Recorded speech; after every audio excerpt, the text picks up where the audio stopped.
तो देखो ये एडजॉर्प्शन के बारे में ही है। अभी तक आप जितना आगे पढ़ोगे एडजॉर्प्शन ही पढ़ोगे। एडजॉर्प्शन में देखो फ्रेंडलीज का क्या कहना था, लिखिए पहले इनका स्टेटमेंट पहले बता रहे हैं। लिखो the adsorption of gas, the adsorption of a gas on the surface, the absorption of a gas on the surface of the solid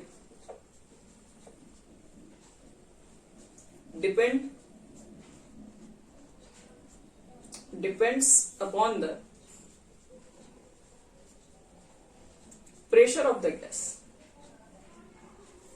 depend upon the pressure of the gas।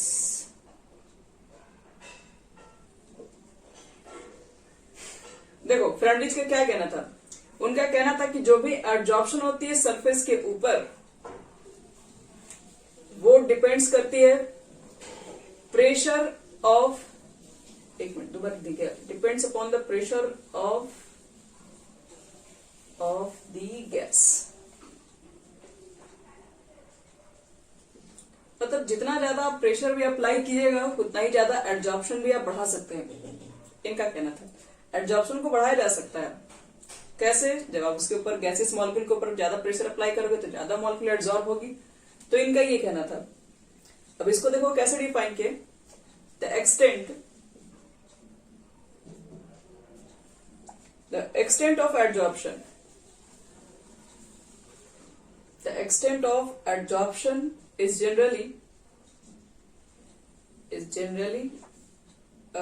expressed as x upon m,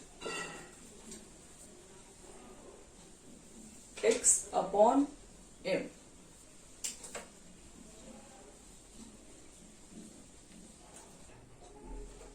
So the extent of adsorption is generally expressed as x upon m। x upon m है क्या, पहले x के बारे में बता दे रहे हैं। x क्या होता है, लिख लो वेयर x नहीं, पहले m ही लिख दो, जो भी आगे पीछे लिखो कोई फर्क नहीं पड़ता। Where m is the mass of adsorbent and x is the mass of adsorbate।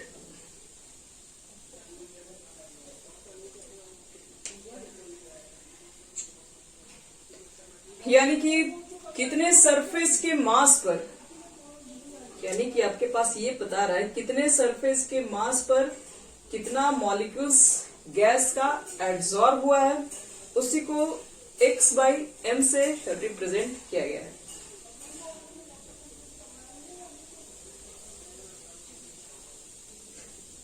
हो गया ये पूरा।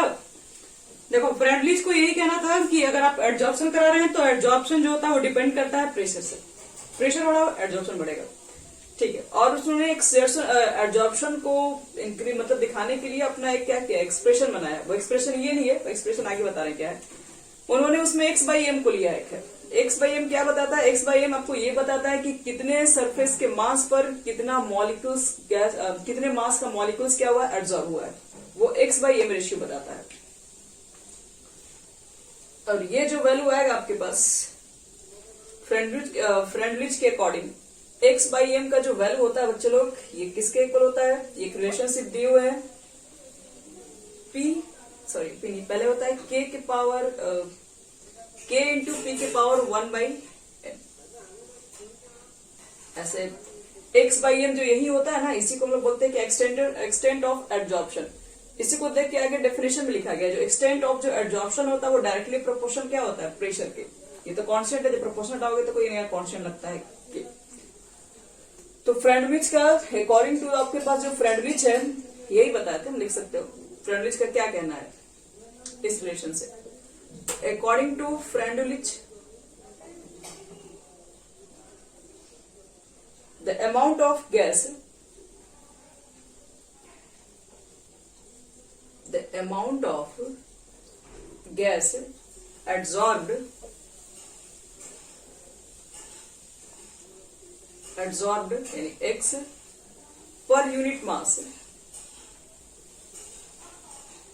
मास of the absorbent, mass of the adsorbent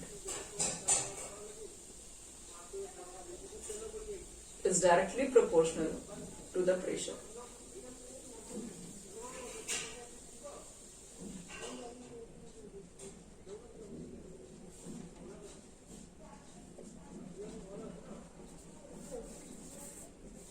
यही उनका थ्योरम है। ये प्रोपोर्शन होता है, घटाया गया फिर उसको के बुलाएगा। आप चाहेंगे तो आप ये स्टेप यहां लिख सकते हो, और ये जो आपके पास x बाई एम है वो k लिख सकते हो, p के पावर 1/m। k क्या होता है बच्चे लोग, यहाँ पर k कांस्टेंट है, ध्यान रखना। और n क्या है, तो n का भी वैल्यू एक कांस्टेंट होता है, जो कि इस दोनों को बैलेंस करने के लिए यूज किया गया है, और यहाँ पर कुछ भी नहीं है। तो फ्रेंडलिच का एब्जॉर्प्शन आइसोथर्म जो है यही इक्वेशन को मतलब डिफाइन करता है कि जो भी आपके पास जो भी एक्सटेंट ऑफ जो एब्जॉर्प्शन हो रहा है, इसको एक्सटेंट ऑफ एब्जॉर्प्शन कहते हैं, वो डिपेंड करता है कि आपके पास प्रेशर कितना है। अगर प्रेशर का अमाउंट ज्यादा बढ़ाएंगे तो एक्सटेंट ऑफ एब्जॉर्प्शन भी बढ़ेगा, मतलब एब्जॉर्प्शन बढ़ेगा। एक्सटेंट का मतलब है कि इसमें और गैसेस मॉलिक्यूल एब्जॉर्ब हो पाएंगी। तो हमें तो जानना है कि एब्जॉर्प्शन आइसोथर्म क्या है, तो जिस लिखो एक ग्राफ को ड्रॉ किए थे फ्रेंडलिच, एक ग्राफ बिटवीन द अमाउंट का मतलब होता है यहाँ पर x बाई एम कहने से है amount absorbed by an absorbent and the equilibrium. ये चीजें इक्विलिब्रियम पर मेजर किया जाता है। इक्विलिब्रियम प्रेशर ऑफ द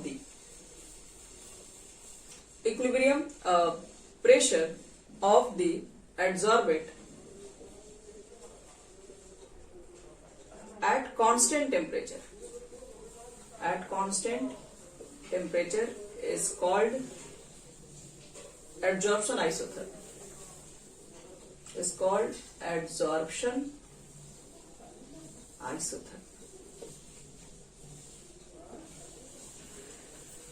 देखो बच्चों लोग, फ्रेंडलिच ने क्या किया था, ग्राफ को ड्रॉ किया था। इसको समझो, ग्राफ किसके किसके बीच का लिया था। ग्राफ उन्होंने लिया था, एक तो x बाई एम लिया हुआ था अमाउंट ऑफ एब्जॉर्प्शन, दूसरा क्या लिया था इक्विलिब्रियम पर प्रेशर को उन्होंने मेंटेन किया था। x बाई एम और प्रेशर के बीच में उन्होंने क्या किया कि ग्राफ को ऑब्टेन किया, ठीक है। और याद रहे ये जो ग्राफ ऑब्टेन किया गया उसमें टेम्परेचर को कांस्टेंट रखा गया, टेम्परेचर को चेंज नहीं किया गया। x बाई एम यानी अमाउंट ऑफ एब्जॉर्प्शन और प्रेशर के बीच में क्या किया उन्होंने, एक ग्राफ को ऑब्टेन किया था। अलग अलग x बाई एम का जब उन्होंने क्या किया होगा, प्रेशर कम रखा होगा तो देखा होगा x बाई एम का वैल्यू कितना है। प्रेशर धीरे धीरे उन्होंने बढ़ाना स्टार्ट किया तो एब्जॉर्प्शन क्या होगा और धीरे धीरे बढ़ना भी स्टार्ट हुआ होगा। तो कुछ इस तरीके से देखो आया ग्राफ जो निकल के आया। धीरे धीरे देखो प्रेशर बढ़ रहा है, दिखाई पड़ रहा होगा, तो धीरे धीरे देखो एब्जॉर्प्शन का नंबर भी बढ़ते चला जा रहा है। एब्जॉर्प्शन पहले यहाँ था, तब धीरे धीरे बढ़ रहा है। यानी प्रेशर बढ़ने से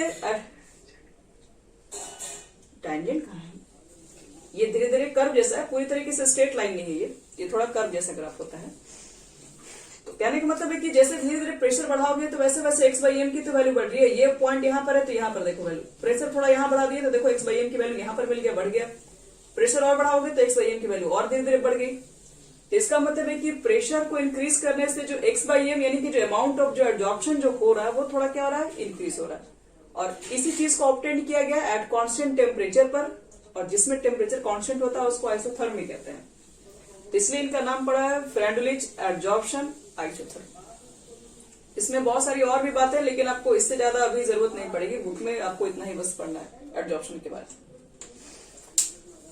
तो फ्रेंडलिच एब्जॉर्प्शन आइसोथर्म देखो क्या कहता है, ये डिफाइन करता है प्रेशर के लिए। उन्होंने कहा था कि अमाउंट ऑफ एब्जॉर्प्शन को बढ़ाया जा सकता है। अमाउंट ऑफ एब्जॉर्प्शन को कैसे बढ़ा सकते हैं हम लोग, तो प्रेशर से, प्रेशर को बढ़ा के एब्जॉर्प्शन को हम लोग इसमें इंक्रीज करवा सकते हैं। ये बात सबसे पहले फ्रेंडलिच ने बताई थी। फिर उसके बाद क्या किया, उसके बाद उन्होंने अपना एक एक्सप्रेशन दिया था। उनका एक्सप्रेशन क्या था, तो अमाउंट ऑफ जो एडजॉर्प्शन था बताए थे कि वो P 1/n के इक्वल होता है, मतलब P के पावर 1/n के इक्वल होता है। ये उन्होंने क्या किया, एक आपके पास एक ग्राफिकल इक्वेशन दिया होगा, इस तरीके का इक्वेशन दिया था, और उसके बाद क्या किया, इस ग्राफिकल इक्वेशन से उन्होंने क्या किया, ग्राफ को ड्रॉ भी किया था। उस ग्राफ को ड्रॉ किया था किसके किसके बीच में, तो अमाउंट ऑफ एडजॉर्प्शन और प्रेशर के बीच में, और एट कांस्टेंट टेम्परेचर पे, और इस दौरान जो भी ग्राफ ऑब्टेंड हुआ, जो भी चीजें बनी, उसको बोलते हैं फ्रेंडलिज एडजॉर्प्शन आइसोथर्म। यही एक्चुअल में इसमें पूरा काम है। अब यहाँ पर लॉग वगैरह लेके इस चीज को और भी चाहोगे तो तुम लोग सॉल्व कर सकते हो। लॉग x बटे में m, तो लॉग m प्लस लॉग हो जाएगा ना, 1/n बाहर निकल जाएगा, फिर p हो जाएगा। इसको और भी तोड़ोगे और थोड़ा वेरिफिकेशन करोगे तो इस टाइप के और भी क्वेश्चन आ जाएंगे। तो फाइनल बच्चों लोग आपको बस यही याद रखना, मेन आपका यही है, फ्रेंडलिज का एडजॉर्प्शन आइसोथर्म क्या था, प्रेशर और अमाउंट ऑफ एडजॉर्प्शन के ऊपर डिपेंड करता है। तो बस इसको नहीं रखते हैं। फ्रेंडलिज आपका खत्म हो गया। फ्रेंडलिज के बाद आपको पढ़ना है इसके बाद कैटलिस्ट के बारे में। कैटलिस्ट